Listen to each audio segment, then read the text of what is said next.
Yeah, I am setting out here in some snake-infested woods. 100% humidity. It feels like about 109 degrees out here.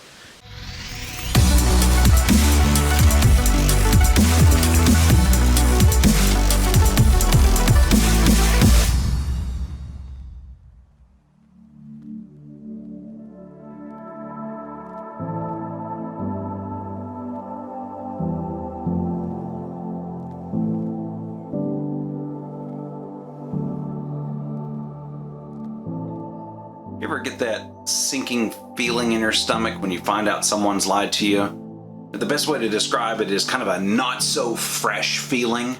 Mom, do you ever feel, not so fresh? Sure. That's why I douche. I'm kind of at that age now where I question everything. Religion, politics, people on both sides of the aisle, no matter what the debate is, they really don't care about you. And after you've thought like this for a while, then you start remembering things like when you were a kid, like special things that were important to you as a child, and then you realize they were all based on lies. Hey Google, Mecca Lecca Ha Mecca Hani Ho. Here's a summary from the website tmq2.wordpress.com. One might be led to think so given his bandying of the Muslim phrase Mecca Lecca Hi Mecca Hani Ho. It literally means to get with your and face Mecca while poking your Muslim buddy in his ho. There you have it, kids. Now, it's no secret that the history books are full of lies. I mean, just looking at what is put in children's history books in the United States about the Vietnam War will just answer that question right away. But what about other things? What about history that has been changed to the point that if the truth were to come out, it would rewrite the history books? Which brings us to today's video. What if I told you that the Vikings not only made it to Canada, they actually penetrated into the heart of the North American continent? And to prove it, they left evidence. The scholars are going to tell you that this didn't happen, that this evidence is fake, and that's fine. They can believe that if they want to. Those of you that know me know that I grew up in Oklahoma, and there have been multiple Viking runestones found in that state alone that tell a different story than what you were told in the history books. So now I'm going to leave for Oklahoma, which is going to take me forever to drive there. Stay the night in my mother's house because it's in Oklahoma. But it's going to require me to go to an area where I've heard crazy stories about hillbillies that live in trees. So I'm a little apprehensive about going to this particular area in Oklahoma, but we're going to go check out the Heavener Runestone.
So there are two things that I need to get done before I leave, because basically I'm going to the deliverance of Oklahoma. One, I need to get a haircut so the tree hillbillies don't think I'm a woman. And two, I need to up my life insurance policy.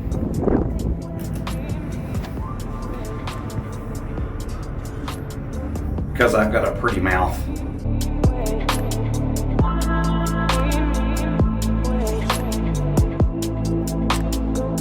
You made a smart decision. Yay!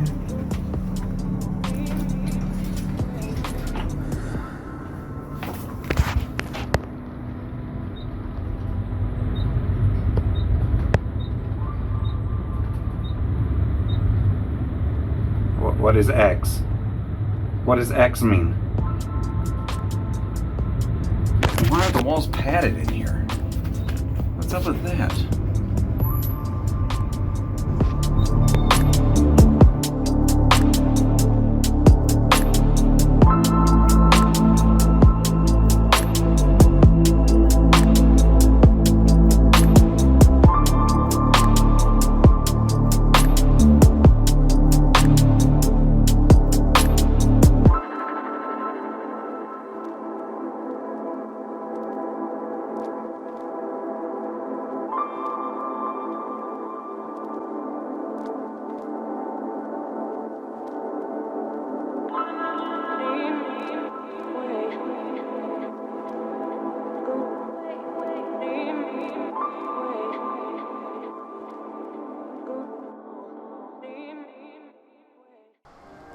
Me personally, I think the best part of going to any mother's house is all the free food.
What you're seeing here is Kavanaugh Mountain, and it is classified as the world's tallest hill.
It is absolutely beautiful out here, but we kind of have to be on our guard. We have to watch out for venomous snakes. There is even bear and alligators in this part of Oklahoma, strangely enough, but I'm more concerned with the snakes right now. They can camouflage pretty good into some of these rocks and trees and grass and whatnot. And I'm just not really in the mood to get bitten by one.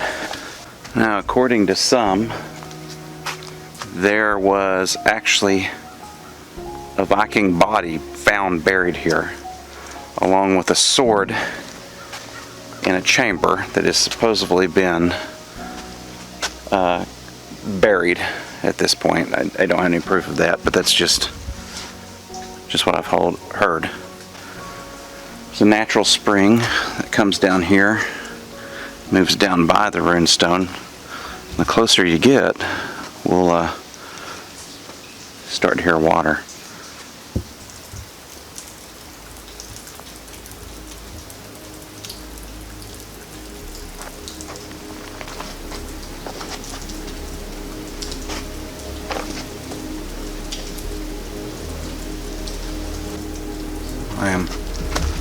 watching the leaves really closely for copperhead snakes. You will not see them.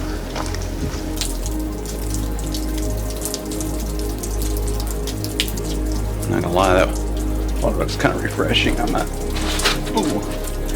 stick my head in it if I don't fall in the mud first.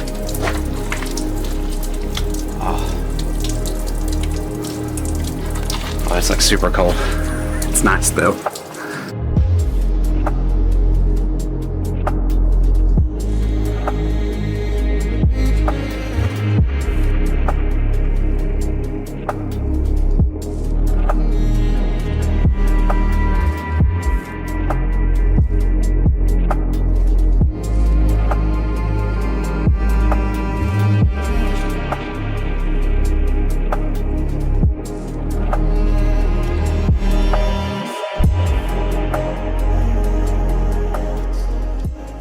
So this area behind me is supposedly where there was once a cave where they found a Viking grave with a sword.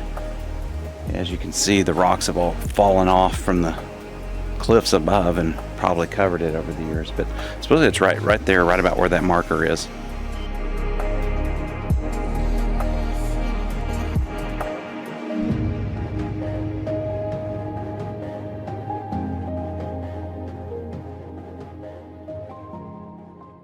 And here we go inside to see the runestone.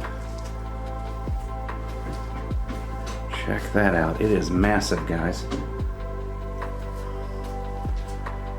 Very massive. And fortunately the glass kind of messes with our view here, but you can see the writing on it. Check that out. You can see the writing on it just plain as day. Okay guys, so here's what we kind of know about the stone, or at least what we think. We think it was found originally in the 1830s by a Choctaw hunting party. Now the Smithsonian has confirmed that this is Norse writing on here. There is some controversy as to if it is actually a legitimate runestone or not. What is believed is that this stone itself was actually a property marker. So the markings on the stone most likely say Valley of Glom or Glome. I've heard it pronounced both ways, but basically it's this Viking guy's valley. And a runestone like this would make sense because you would want to mark your property and it be very visible. And that it seems to actually fit that description as a visible property marker of some sort. So over the years, people had vandalized the stone, and that's the reason for this large building being over it would be to protect it. You know how people are, they destroy everything. That's why it's in this building now. It's where it was found, standing straight up and down, but they built a building around it to protect it from the elements and, more importantly, vandals. So we wouldn't know much about this runestone if it wasn't for a lady by the name of Gloria Farley, who started researching it in 1948 and basically dedicated her entire life to prove that this thing was real. So the grammar, this particular writing here, is believed to have been what was used in roughly about 600 to 800 AD. So this map, which is covered in bird shit, kind of explains it really well. We've got Europe over here about where this bird turd is, and eventually made it to Iceland, Greenland, down to Newfoundland and Canada, and likely came around the East Coast, around Florida, and then up the Mississippi River, and there are various branches, such as the Arkansas or Canadian River, what have you, but ended up here. That would make a lot of sense as to how. All right, folks, that was the runestone. What do you think? You think the Vikings made it this far into North America? It's a stretch, but apparently writing's on the wall. So I'm gonna make the hike back up to my car, and we'll see you next time.